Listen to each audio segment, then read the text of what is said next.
Beauties, how are you all? I hope అందరూ బాగున్నారని అనుకుంటున్నాను, బాగుండాలని కూడా కోరుకుంటున్నాను.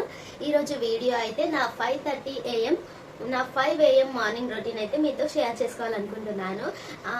డ్యూటీ అంటే యాజ్ ఏ వర్కింగ్ ఉమెన్గా 1.5 ఇయర్ బాబుతోటి నేను వర్క్ ఎలా మేనేజ్ చేసుకుంటున్నా అనేది ఈ వీడియోలో చూపిస్తాను. సో వీడియోని స్కిప్ చేయకుండా ఎండ్ వరకు చూడండి. వీడియో అయితే యూస్ఫుల్గా ఉంటుంది. Okay, let's get started. ఇక్కడ మా బాబు కూడా నాతో పాటు లేచాడు. పిల్లలతో పని చేసుకోవడం కష్టం కదా, అందుకని వాడికి కొంచెం కార బూందీ వేసి అక్కడ కూర్చోబెట్టాను. వాడు ఇంకా తింటున్నాడు. బాబుని చూసుకుంటూ నేను వంట పనులు స్టార్ట్ చేశాను. ముందుగా కుక్కర్లో పప్పు టమాటో వేసి పెట్టాను. అలాగే ఒక సైడ్ రైస్ కూడా పెట్టాను. 2 రైస్ పప్పు పొయ్యి మీద పెట్టేసి ఇంకా నేను మా బాబుని చూసుకుంటూ వేరే పనులు అయితే చేసుకుంటున్నాను. ఇక్కడ చింతపండు నానేసాను పప్పుకి, అలాగే పచ్చిమిరపకాయలు కూడా కడిగి పెట్టుకున్నాను. నాకు పర్సనల్గా పప్పు చేసేటప్పుడు పచ్చిమిర్చి స్టార్టింగ్లో వేస్తే అవి కొంచెం ఎక్కువ మెత్తగా అయిపోతాయి. సో అందుకని నేను పప్పు ఒక 2 విజిల్స్ వచ్చిన తర్వాత పచ్చిమిర్చి వేస్తాను ఎప్పుడైనా. సో మనకి పచ్చిమిర్చి అనేది ఎక్కువ మెత్తగా కాకుండా ఉంటుంది. ఇక్కడ నేను పప్పు అన్నం 2 స్టవ్ పైన పెట్టేసి ఇంకా వేరే వర్క్ అయితే చేసుకుంటున్నాను, గిన్నెలు కడగడం. ఇంతలో పప్పు విజిల్స్ అయితే వచ్చాయి. ఇంకా నేను ఓపెన్ చేసి ఇంకా పచ్చిమిర్చి అందులో వేసి మళ్ళీ కుక్కర్ క్యాప్ అయితే పెట్టేస్తున్నాను. మళ్ళీ ఇప్పుడు ఒక 2 విజిల్స్ వస్తే సరిపోతుంది. ఇక్కడ రైస్ పొంగడానికి వచ్చింది. సో నేను రైస్ని ఇంకా వార్చేసి ఇక్కడ స్టవ్ మీద అయితే పెట్టాను ఉమ్మగిల్లడానికి. అలాగే గిన్నెలు కడగడం కూడా అయిపోవడానికి వచ్చింది. నేను వంట పని అలాగే గిన్నెలు కడగడం 2 పనులు ఒకేసారి చేసుకుంటున్నాను. ఇలా మల్టీ టాస్కింగ్ చేయడం ద్వారా పనులు అనేవి త్వరగా అవుతాయి. ఇక్కడ గిన్నెలు కడుక్కుంటూ నేను మా బాబుని చూసుకుంటూ పని చేసుకుంటున్నాను. ఎందుకంటే మధ్యలో మా బాబు ఇంకా నేను వాడికి మిక్చర్తో పాటు టీవీ కూడా పెట్టాను. టీవీలో యాడ్ రాగానే నన్ను పిలుస్తాడు. సో నేను వెళ్ళి స్కిప్ చేయాలి, లేదంటే అరుస్తాడు. సో అందుకని బాబుని చూసుకుంటూ వర్క్ అయితే చేసుకుంటున్నాను. ఇక్కడ పప్పు కొంచెం అడుగంటింది కానీ ఎక్కువ ఏం మాడిపోలేదు. సో ఇప్పుడు నేను అందులోకి ఉప్పు, చింతపండు పులుసు వేసి అలాగే కారం కూడా వేసి టేస్ట్ చూసుకొని ఇంకా నేను పప్పు పోసు అయితే వేసుకుంటే సరిపోతుంది. టేస్ట్ అయితే చాలా బాగుంటుంది. మీరు పప్పు కర్రీ ఎలా చేస్తారో కామెంట్ సెక్షన్లో కామెంట్ చేయండి. నేనైతే ఈ ప్రాసెస్ ఫాలో అవుతాను. పప్పు చాలా బాగుంటుంది టేస్ట్. ఇప్పుడు పప్పు పోసి ఇవ్వడం కోసం నేను ఇక్కడ బ్యాండీలో నూనె ఆయిల్ వేసుకొని జీలకర్ర, ఆవాలు, కరివేపాకు వేసి ఇంకా పప్పు అయితే పోసేస్తున్నాను. చూస్తున్నారు కదా, పప్పు టేస్ట్ అయితే చాలా బాగుంటుంది. మీరు కూడా ఇలా ట్రై చేయండి. పల్లి చట్నీ కోసం పల్లీలు అయితే వేపుకుంటున్నాను. అందుకోసమని ఇంకా నేను స్టవ్ పైన బ్యాండీ పెట్టి పల్లీలు ఎన్ని వేస్తే ఎంత చట్నీ అవుతుంది అనేది చూసుకొని వేసుకుంటున్నాను. ఎందుకంటే నెక్స్ట్ టైం నేను చట్నీ చేసినప్పుడు సరిగ్గా కొలతలతో చేసుకోవచ్చు అన్న ఉద్దేశంతో ఇక్కడ నేను పల్లీలు గ్లాస్ తోటి కొలిచి తీసుకుంటున్నాను. ఓకే, అయితే పల్లీ చట్నీలో కూడా నేను డైరెక్ట్ పల్లీలు వేపించేటప్పుడు ఆయిల్ ఏం యూజ్ చేయను. ఇలా డైరెక్ట్ పల్లీలు, పచ్చిమిర్చి వేయించి చట్నీ అయితే చేసుకుంటాను. చట్నీ మిక్సీ పట్టిన తర్వాత నేనైతే పోపు అనేది వేసుకుంటాను. పల్లీలు వేపించేటప్పుడు మాత్రం ఆయిల్ అనేది వేయను. ఒక సైడ్ పల్లీలు వేగుతున్నాయి. నేను ఇక్కడ ట్రైపాడ్ సెట్ చేయాలి అనుకున్నాను, బట్ ఇది సరిగ్గా సెట్ అవ్వట్లేదు వీడియో కోసం. సో అందుకోసమని ఇంకా నేను స్మాల్ అది సెల్ఫీ స్టిక్ తోటి వీడియో మొత్తం కంటిన్యూ చేస్తున్నాను. ట్రైపాడ్ అనేది పక్కకు పెట్టేసి చూస్తున్నారు కదా, వీడియోలో కూడా అంత క్లియర్గా అనేది లేదు. ఈ రింగ్ లైట్ అనేది మధ్యలో డిస్టర్బ్ చేస్తుంది. ఇంకా నేను మళ్ళీ మనం వంట చేస్తూ ఉంటే ఇంకా గిన్నెలు ముందే కడిగినా కానీ మళ్ళీ మనం వంట చేస్తున్నప్పుడు గిన్నెలు అవుతుంటాయి కదా, ఇంకా దాన్ని నేను క్లీన్ యాజ్ యూ గో అన్నట్టు క్లీన్ అయితే చేసుకుంటున్నాను. వెంటనే అయిన గిన్నెలన్నీ క్లీన్ అయితే చేసుకుంటున్నాను. నేనైతే లేవగానే స్నానం చేసుకొని ఈ పనులన్నీ అయితే చేశాను. ఎందుకంటే మా హస్బెండ్ లేవగానే వాకింగ్కి వెళ్తారు. అప్పుడు నేను స్నానం చేసుకోకుండా ఉంటే మా బాబు నేను ఇద్దరమే ఉంటాం ఇంట్లో, కాబట్టి స్నానం చేసుకోవడానికి ఇబ్బంది అవుతుంది. వాడు ఏడుస్తూ ఉంటాడు, వీలు కాదు. దానివల్ల మళ్ళీ టైం మొత్తం వేస్ట్ అవుతుంది. సో అందుకని నేను స్నానం చేసుకొని నైటీ వేసుకొని అయితే పనులన్నీ చేసుకుంటున్నాను. ఇంకా ఒక్కసారి పనులన్నీ అయిపోయిన తర్వాత నేను అవుట్ఫిట్స్ వేసుకొని ఇంకా స్కూల్కి అయితే వెళ్ళిపోతాను. మా బాబుకి ఫీడింగ్ కూడా చేయాలి, ఫుడ్ పెట్టాలి. ఇవన్నీ చూసుకుంటూ వర్క్ చేసుకోవడం అంటే చాలా కష్టం. చూసే వాళ్ళకి ఇవన్నీ ఏమీ తెలియవు, మనం పడే కష్టాలు వాళ్ళకి తెలియవు. కానీ ఇంత చిన్న బాబుని పెట్టుకొని వర్క్ అవసరమా అని మాత్రం అంటారు. మన పరిస్థితి మనకే తెలుసు. ఎవరో వచ్చి మనకు ఫుడ్ అయితే పెట్టరు, కానీ అనే మాటలు మాత్రం అంటూ ఉంటారు. ఇక్కడ నేను మా హస్బెండ్ హాట్ వాటర్ అడిగారు నన్ను, అందుకోసమని వాటర్ అయితే వేడి చేసి లూక్ వామ్ వాటర్ తనకి ఇచ్చేస్తున్నాను. సో తను వాటర్ డ్రింక్ చేస్తున్నాడు.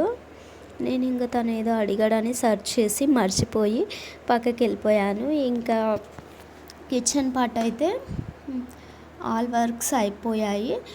ఒక రిమైనింగ్ పార్ట్ టిఫిన్ ప్రిపేర్ చేయాలి. నేను దోశలు అలాగే చట్నీ ప్రిపేర్ చేస్తే కిచెన్ వర్క్ మొత్తం అయిపోతుంది. కాకపోతే మేము ఇప్పుడే తినాం కదా, వీ హ్యావ్ సమ్ టైమ్, కొంచెం టైం ఉంది. ఈలోపు నేను ఇల్లు మొత్తం ఎక్కడి వస్తువులు అక్కడ బెడ్ అండ్ ఎవ్రీథింగ్ క్లీన్ చేసి సర్ది పెట్టుకుంటే బాగుంటుంది అన్నట్టు ఇక్కడ నేను బెడ్రూమ్ అన్నీ క్లీన్ చేస్తున్నాను. ఎంత సదిరినా మాది ఇలాగే ఉంటుంది. రెంటెడ్ హౌస్ కదా, సరిపోయినంత స్పేస్ ఉండదు. మాకు థింగ్స్ ఏమో ఎక్కువ ఉంటాయి. బట్టలు కూడా ఈ సెల్ఫ్లో మాకు అసలు ప్లేస్ అనేది సరిపోదు. ఇంకా నేను వేసుకునే సారీ మాత్రం బెడ్ పైన పెట్టేసుకున్నాను. ఇంకా రిమైనింగ్ క్లాత్స్ అవి టవల్స్ అవి తీసేసి పక్కన అయితే పెట్టేసుకుంటున్నాను. సో దట్ ఈ ఇల్లు అనేది కొంచెమైనా నీట్గా ఉంటుంది అన్నట్టు. ఎవ్రీథింగ్ పర్ఫెక్ట్గా ఉండాలంటే అవ్వదు మనం వర్క్ చేస్తున్నప్పుడు. సో అందుకని వీలైనంత నీట్గా ఉండేటట్టు అయితే చూసుకుంటాను. కొన్నిసార్లు ఎంత సదిరినా థింగ్స్ అనేవి అటు ఇటు పడిపోతూ ఉంటాయి. దానివల్ల మనకి చిరాకు వస్తుంటుంది. కానీ వీ కాన్ డూ ఎనీథింగ్. ప్రతిదానికి స్ట్రెస్ అయితే తీసుకోలేం కదా. యాజ్ ఏ వర్కింగ్ ఉమెన్గా ఇంటి పనులు చూసుకుంటూ బయట జాబ్ చేస్తూ 8 hours జాబ్ చేస్తూ ఇంటిని మేనేజ్ చేసుకోవడం అంటే ఎవరికైనా కష్టం, అది కూడా చిన్నబాబుతోటి. ఐ హోప్ మీరు అర్థం చేసుకుంటారు అనుకుంటున్నాను. ఇక్కడ నేను అలాగే టేబుల్ కూడా మొత్తం ఆర్గనైజ్ చేస్తున్నాను. ఆర్గనైజ్ మీన్స్ ఇక్కడ నేనేమి డెకరేటివ్ థింగ్స్ అలా పెట్టట్లేదు, ఉన్న వాటిని నీట్గా పెట్టుకుంటున్నాను. మా బాబు అయితే ఇంకా నేను నా వర్క్ నేను చేసుకుంటుంటే వాడు ప్లే చేసుకుంటున్నాడు. కొన్నిసార్లు బాగా సతాయిస్తాడు, ఏడుస్తాడు, అస్సలు వర్క్ చేసుకొనివ్వడు. ఈరోజు మాత్రం చాలా మంచిగా ఆడుకుంటుండు. కొన్నిసార్లు పని హడావిడిలో పడి వాడిని కసిరిస్తూ ఉంటాను. అప్పుడు చాలా బాధ అనిపిస్తుంది, కానీ తప్పదు. ఎందుకంటే ఐ హ్యావ్ టు వర్క్ చేసుకోవాలి. వర్క్ చేసుకుంటేనే నేను తొందరగా స్కూల్కి వెళ్ళగలుగుతాను. నేను స్కూల్కి వెళ్ళి వర్క్ చేసేది కూడా వాడి కోసమే. వాడికి ఒక ఫ్యూచర్ అనేది నేను ఇవ్వాలి. మేము యాజ్ ఏ పేరెంట్స్గా పిల్లలు మనం బ్రతికిన దానికంటే వాళ్ళకి తల్లిదండ్రులుగా కొంచెం బెటర్ లైఫ్ ఇవ్వాలని అనుకుంటాము. మా పరిస్థితి ప్రజెంట్ బాగాలేకపోయినా నేను అంత చిన్న బాబుని పెట్టుకొని వర్క్కి వెళ్తున్నానంటే వాడి కోసమే. ఎందుకంటే నేను వర్క్ చేస్తున్న స్కూల్లో శాలరీ మాత్రం అంత ఎక్కువ ఏం కాదు. బట్ నేను ఎందుకు వర్క్ చేస్తున్నానంటే ఆ శాలరీ తోటి నేను కొంత మనీ పక్కకు పెట్టి ఫైనాన్షియల్గా ఏదైనా బిజినెస్ లాగా స్టార్ట్ చేయాలి అనుకుంటున్నాను. సో దానికి నాకు మనీ కావాలి. సో అందుకోసమని నేను స్కూల్కి వెళ్తున్నాను. కొన్ని రోజుల తర్వాత ఇప్పుడు నేను వేరే ఇంటి దగ్గర ఉండి మనీ ఎర్న్ చేసేలాగా ఏదైనా చేయాలి అనుకుంటున్నాను. దానికోసం అయితే మనకి ఎంతో కొంత ఇన్వెస్ట్మెంట్ కావాలి. ఆ ఇన్వెస్ట్మెంట్ నా దగ్గర లేదు ప్రజెంట్. సో అందుకోసమని నేను బాబుని సఫర్ చేసి మరీ స్కూల్కి వెళ్తున్నాను. ఈ 1 ఇయర్లో నేను పెట్టుకున్న గోల్ అయితే నెక్స్ట్ ఇయర్ నేను వర్క్ చేయకూడదు, ఇంట్లో ఉండి వర్క్ చేసుకోవాలి. అది కూడా ఫ్యామిలీని, బాబుని అందరినీ మంచిగా చూసుకుంటూ అనుకుంటున్నాను. అందుకే ఈ ఇయర్ ఎంత రిస్క్ అయినా సరే చిన్న పిల్లాడిని వదిలిపెట్టి వర్క్కి అయితే వెళ్తున్నాను. ఇంకా ఇల్లు క్లీన్ చేసుకోవడం అయితే అయిపోయింది.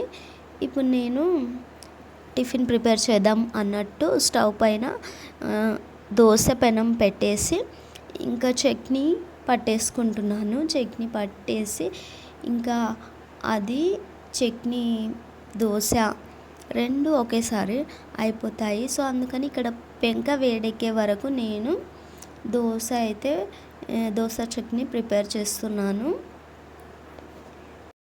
పల్లి చట్నీ చాలామంది చాలా విధాలుగా చేస్తుంటారు, కానీ ఎవ్రీవన్స్ టేస్ట్ ఈజ్ డిఫరెంట్ కదా.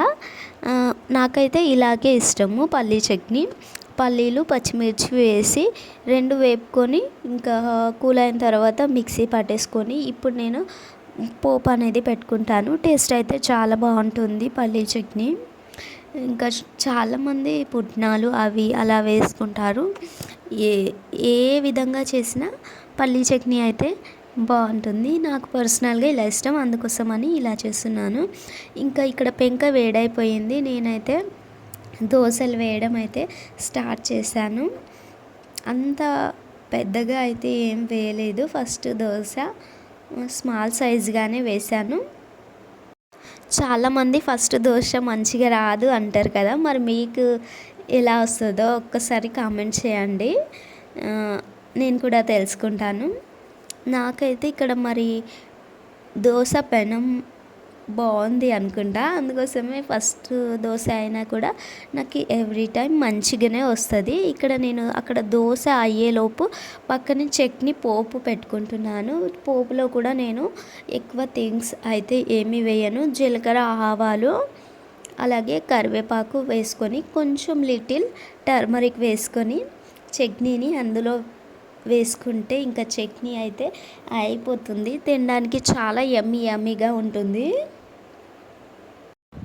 చూస్తున్నారు కదా, ఇలా పోపు అయితే వేసుకొని ఇంకా చట్నీని అందులో వేసుకోవడమే. మా ఇంట్లో మేము ఉండేది 3 మెంబర్స్, నేను, మా హస్బెండ్, అలాగే మా బాబు.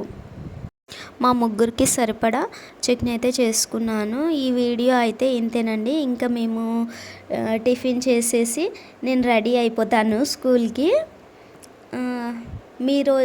నేనైతే మార్నింగ్ పనులు ఇలా చేసుకుంటున్నాను బాబుని చూసుకుంటూ. మరి మీరు ఎలా చేసుకుంటున్నారో కామెంట్ సెక్షన్లో కామెంట్ చేయండి. బాబుకి టిఫిన్ తినిపించి ఇంకా నేను స్కూల్కి రెడీ అయిపోవాలి. బాయ్ అండి, స్కూల్కి లేట్ అయిపోతుంది. వీడియో నచ్చితే లైక్ చేయండి, అలాగే ఛానల్ని సబ్స్క్రైబ్ చేసుకొని మీ సపోర్ట్ నాకు అందిస్తారని కోరుకుంటున్నాను. వీడియోని చివరి వరకు చూసినందుకు చాలా ధన్యవాదాలు. మా బుడ్డోడు చూడండి ఎంత బాగా తింటున్నాడో. Thank you for watching.